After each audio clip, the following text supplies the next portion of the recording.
India में हर साल लगभग 1.5 करोड़ नई जॉब मार्केट में एंटर करते हैं, लेकिन रियलिटी ये है कि हर साल उतनी सस्टेनेबल फॉर्मल जॉब्स क्रिएट नहीं होती।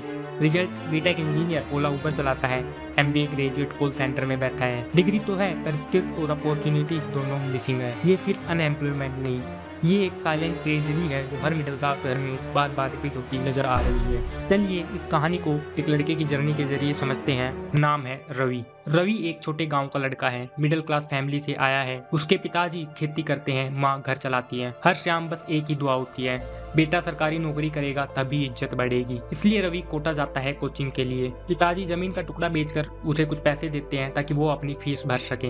हर महीने घर से फोन आता है, तू मेहनत कर, हमारी फिक्र मत कर। रवि दिन रात पढ़ाई करता है, सुबह कोचिंग, दोपहर लाइब्रेरी, रात में नोट्स बनाता है। हर टेस्ट में अपने नंबर इंप्रूव करने की कोशिश करता है। उसके लिए सिर्फ एक सपना था, एसएससी एग्जाम क्लियर करना। रवि ने अपना पहला बड़ा अटेम्प्ट किया, एसएससी सीजीएल 2023।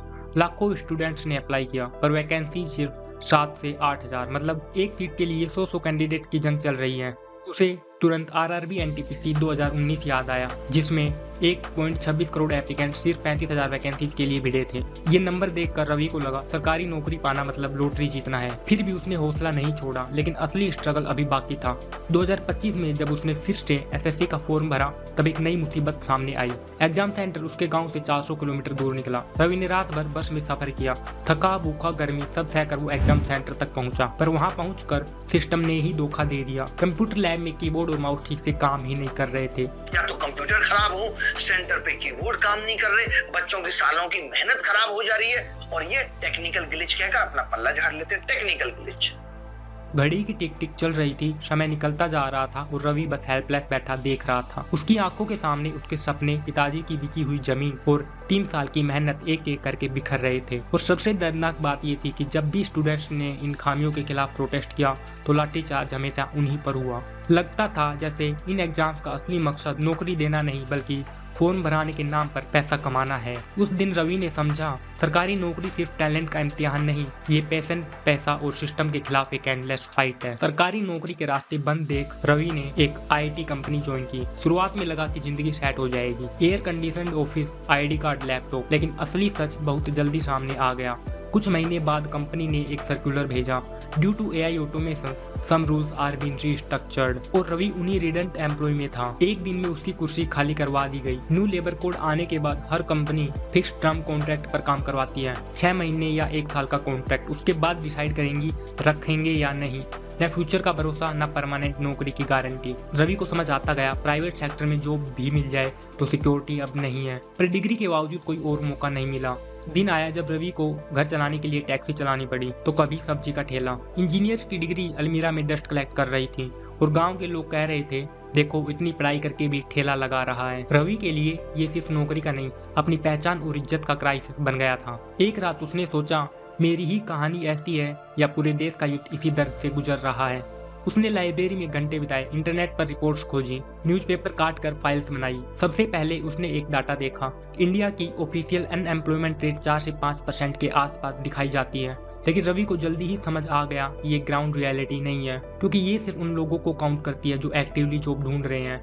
जो लोग उम्मीद छोड़ देते हैं या गांव में छोटी मोटी मजदूरी करते हैं उन्हें इग्नोर कर दिया जाता है। और तब उसके सामने आए बेरोजगारी के 4 असली चेहरे। फर्स्ट है labour force participation rate, LFPR। Ravi को पता चला कि 42 से 45% लोग ही एक्टिवली जॉब ढूंढ रहे हैं, बाकी ने तो उम्मीद ही छोड़ दी है, या तो वो खेती में लगे हैं या घर बैठे हैं। Second, educated but jobless. Ravi जैसे ग्रेजुएट, पोस्ट ग्रेजुएट यूथ के लिए जॉबलेसनेस डबल डिजिट में था, 15 से 20%, यानी पढ़े लिखे हैं पर रोजगार नहीं है। थर्ड है अंडर एम्प्लॉयमेंट ट्रैप। जो नौकरी मिलती है वो भी क्वालिफिकेशन के हिसाब से नहीं होती। इंजीनियर डिलीवरी बॉय का काम कर रहा है, MBA सेल्स कॉल का। 80 से 90% यूथ इनफॉर्मल या टेम्परेरी जॉब्स में अटके हुए हैं। फोर्थ है अर्बन वर्सेज रूरल डिवाइड। शहर में लोग बेटर जॉब का वेट करके करियर वेस्ट कर रहे हैं, गांव में यूथ खेती या छोटी मोटी मजदूरी में उलझे हुए हैं। हर जगह एस्पिरेशन और मौके एक दूसरे से टकरा रहे हैं। रिसर्च करने के बाद रवि थक गया और रात को सो गया। लेकिन उस रात उसे एक अजीब सपना आया।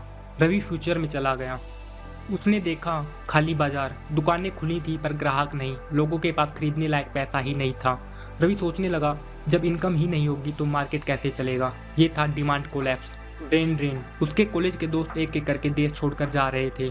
रवि ने लाखों यूथ को सड़कों पर गुस्से से नारे लगाते देखा। पुलिस की लाठियां चल रही थी बट आवाज रुक ही नहीं रही थी।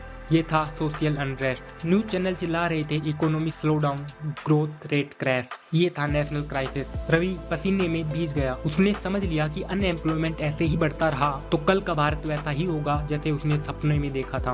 अंधेरा, मजबूरी और निराशा। सपने से जगकर रवि चुपचाप खिड़की के पास बैठ गया। रवि ने डिसाइड किया वो अपने गांव के बच्चों को फ्री में डिजिटल स्किल्स सिखाएगा ताकि उनकी कहानी उस जैसी ना बने। कहानी यहीं खत्म नहीं होती बल्कि एक सवाल ऑडियंस के लिए छोड़ जाती है। अगर रवि जैसे लाखों यूथ ने अपने लिए और अपने देश के लिए कुछ बोलने की ठान ली तो क्या भारत का फ्यूचर वैसा ही डार्क होगा जैसा रवि ने सपने में देखा, या एक नई रोशनी होगी?